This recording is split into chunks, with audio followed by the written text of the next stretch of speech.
Bom, finalizando aqui o primeiro capítulo de Lupa da Alma Maria Homem.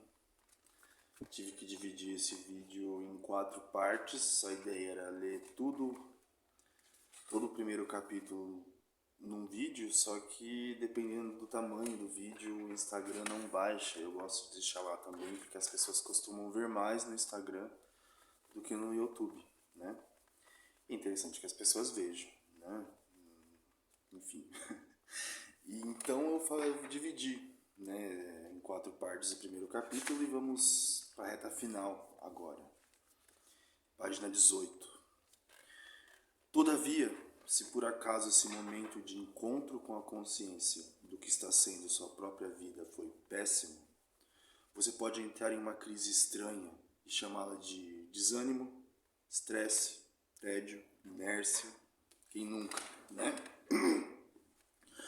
Se a forma de viver que escolheu, sabendo que escolheu ou achando que não teve escolha, te parece insuportável, em algum nível não tem como evitar uma profunda tristeza. Se ela se permite ser vivida, sentida e eventualmente elaborada, ótimo. Não tem como se despedir do que sempre se acreditou, da própria concepção de mundo sem sofrimento. Aí aqui é um ponto bem interessante para a gente pensar sintoma, né? Porque muita gente acaba se agarrando ali ao sintoma, ao sofrimento e tem dificuldade de largar dele, né? Eu não estou falando de uma ação, de uma atitude consciente. Eu gosto de sofrer, então eu vou ficar aqui. Não, o sujeito faz isso muitas vezes sem se dar conta, né? Ele vai mantendo os seus sintomas e o seu sofrimento a partir de uma não mudança mesmo, de uma não elaboração, ressignificação, né? Por isso que é muito difícil se tiver de velhos hábitos mesmo que eles sejam prejudiciais à sua saúde psíquica. Então é isso, né? Não tem como se despedir do que sempre se acreditou, da própria concepção de mundo sem sofrimento. Vai ter sofrimento. Mas, ou se percorre esse luto, ou não consegue criar outra coisa. Então é preciso passar por isso, né? Isso é o mais interessante a se bancar, também acho. Agora, se isso estiver muito difícil e a dor da consciência desse luto for muito pesada, então podemos estar flertando com a depressão. Aquela luz do meio-dia que ilumina implacavelmente a verdade da condição humana, sem deixar um fio de desejo possível ao qual o pobre sujeito possa se agarrar. Pois sem esse fio fica muito difícil não sossobrar sobre a melancolia que tudo devora. O que poderia fazer a sua vida singular valer a pena? Olha que pergunta. Pergunta simples, né? Mas tão ampla, tão cheia de variáveis, né? Tão cheia de camadas. Essa pergunta ela mesma vale a pena, olha só. O que poderia fazer a sua vida singular valer a pena? Essa pergunta, ela mesma vale a pena. A importância de se perguntar, né? De se questionar, sempre. O desafio é criar condições para que ela possa ser legitimada, para que você tenha prazer em se interrogar e criar um imaginário de desejo que possa te despertar para o vivo. Olha só, para que você tenha prazer em se interrogar. E como a interrogação incomoda, né? Tanto muitas vezes aquele que interroga, quanto aquele que é interrogado, né? A ideia é sempre ter uma resposta certeira, é isso. Enfim, são múltiplas as vivências do eu nesses tempos. Insônia, ansiedade, tédio, depressão, angústia, solidão. Um mal-estar na civilização que entrou no âmago de cada um de nós. Como fazemos? Uma estratégia possível, que tem se revelado comum na quarentena, é o aumento dos mais variados tipos de compulsão. Por comida, bebida, drogas, sexo, redes sociais, consumo, como se essas fossem formas eficazes, ao menos num desesperado curto prazo, de apaziguar as primeiras. Tá doendo o peito? Acende mais um cigarro, abre mais uma garrafa, toma mais uma pílula, saboreia esse chocolate derretendo no rio da sua boca. Por vezes mensuramos isso, As pesquisas nos mostram. Quantificar sofrimento subjetivo ainda é difícil, mas podemos contar objetos de gozo. Aqui essa parte é bem interessante, né? Porque aqui ela diz que, de fato, assim, apareceu uma dor, seja ela física e ou psíquica, vamos fugir dela, vamos acender um cigarro, beber uma, tomar mais um remedinho, tomar mais um baseadinho, se encher de comida, enfim, cada pessoa vai ter aí seu meio de desviar disso, né? E de fato, né, quantificar o sofrimento subjetivo ainda é difícil, não dá para medir sofrimento. Olha, esse fulano aqui sofre mais que aquele. Muitas vezes é uma doideira, porque assim, um exemplo assim banal, muita gente que tem uma vida bem ferrada, vamos dizer assim, ferrada assim, um termo bem chucro, né, mas sei lá, tem mais dificuldades financeiras, familiares. E muitas vezes essa pessoa está mais com o ego mais fortalecido, vamos dizer assim, mais apto à vida, não sei. E tem gente que muitas vezes tem uma condição financeira até melhor, tem até uma certa rede de apoio familiar, mas acaba sofrendo mais.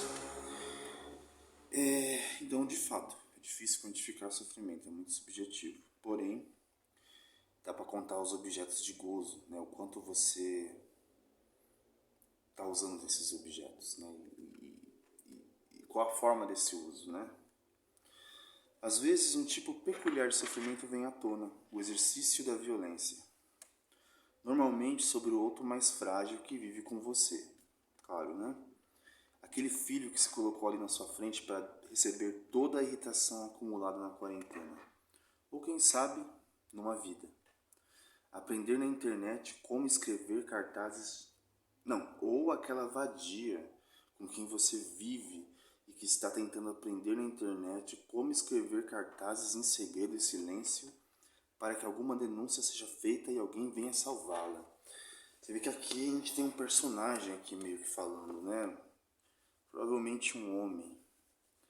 Aquele filho que se colocou ali na sua frente, né? Para receber toda a irritação acumulada. Isso pode ser de uma mãe também. E tem essa frase que é mais assim, a gente pensa mais no homem, aquela vadia, né? Com quem você vive. Não é à toa que com a quarentena e o isolamento aumentou os casos de violência doméstica, de feminicídio, né? Por isso lupa da alma, né? O que já estava aí é ampliado, né? Enfim, há também, e isso vem de longe, mas agora é gritante, a violência agressiva e ofensiva em que nos permitimos chafurdar nas redes sociais. Violência da agressão e da ofensa, e também da mentira e da falsidade.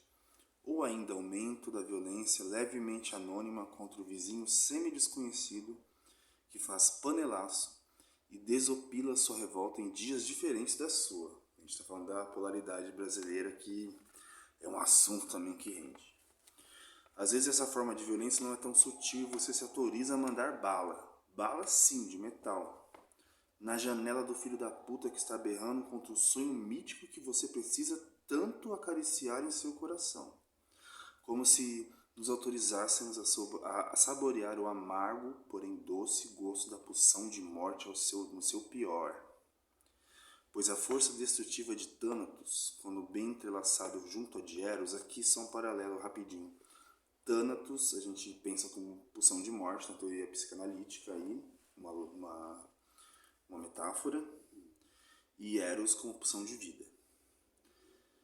Na essencial função pulsional freudiana é ferramenta que pode estar a serviço da vida, que pode desconectar aqui para refundar ao acolá.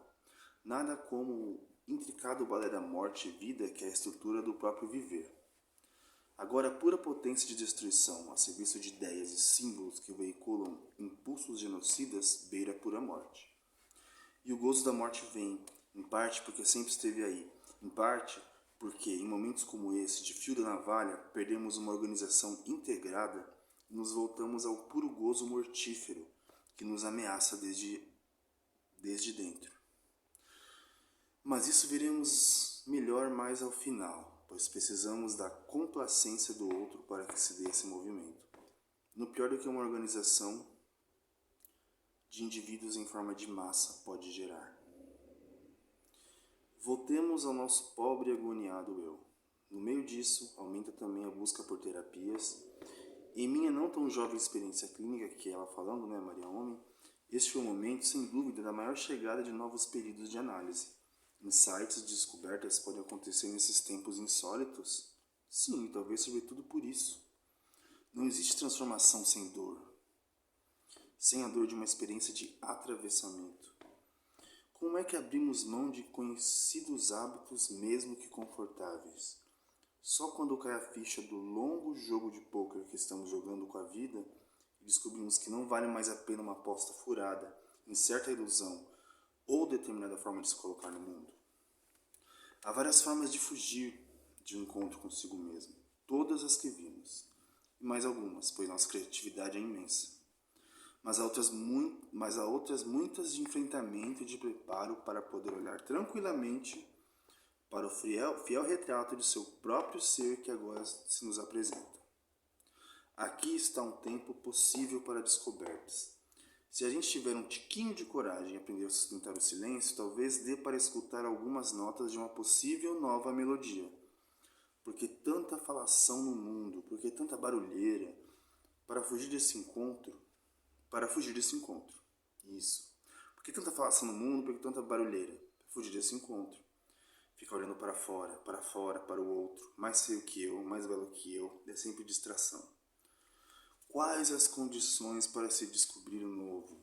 Afinal, o que é um insight? Interrogação clínica antiga que, em última instância, dialoga com o mistério da criação. Como algo se gesta em nossa mente e vem à consciência. O ano de 2020 poderia ser ponto de partida para que isso viesse a acontecer. Terminamos o primeiro capítulo. Fui meio no fôlego aqui por causa do tempo. Mas encontro com o eu. Né? Eu acho que o nome do capítulo já vai nessa ideia. O eu, conflitos e insights. O eu no isolamento. O eu diante da ameaça de perigo. O eu diante do outro.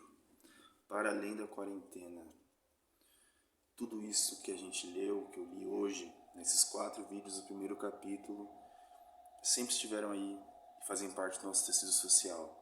O que acontece é que com a quarentena, com o coronavírus, com a necessidade de isolamento e de consciência coletiva, e não necessariamente indo por esse caminho, existe uma lupa que vai para a nossa alma e revela muita coisa. Espero vocês na próxima, que será a partir do capítulo 2, o círculo da intimidade, amor versus desamor. Vai render também. Beijos e abraços.